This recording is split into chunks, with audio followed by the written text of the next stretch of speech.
bumalik po ako sa bahay namin. Kaso nga lang po, since hindi po ako nagagamot, hindi po ako nagme-medications, humina po yung immune system ko at nagkaroon na po ako ng shingles. Parang bulutong na sobrang sakit po pag pumutok. Nakakonekta po siya sa nerves eh. Shingles ko po nagsimula po dun sa may backbone na tas kumalat na po siya hanggang dito na sobrang hindi ko rin po may galaw yung paa ko.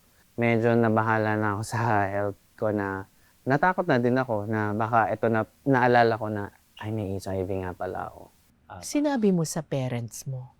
Nasabi ko po siya sa parents ko sa ibang paraan. So, kumbaga, I asked a friend to tell it to my mom kasi hindi ko po kaya. Panganay ako sa magkakapatid, OFW yung papa ko. So, hindi ko kaya na sabihin na parang ang weird po kasi na umalis ako ng bahay na malusog, mabalik ako sa kanila ng may sakit.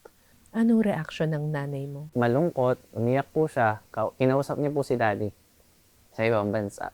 Pinakamasarap lang po na narinig ko po is yung part na wala na pong ibang magmamahal sa anak natin, kundi tayo lang. Yun po yung sinabi ng tatay ko na nasa ibang bansa. Sinabi ko na po na kailangan ko nang mag-start ng treatment. Kasama ko si mami, pumunta dun sa treatment facility. Ang bait ng nanay mo. Yes po. Siyempre po, may kalabisan lang din po ng unti kasi siyempre hindi po sila maalam tungkol sa HIV. So naranasan ko din po nung pagka-uwi namin ng bahay, sineparate po nila yung utensils ko sa akin.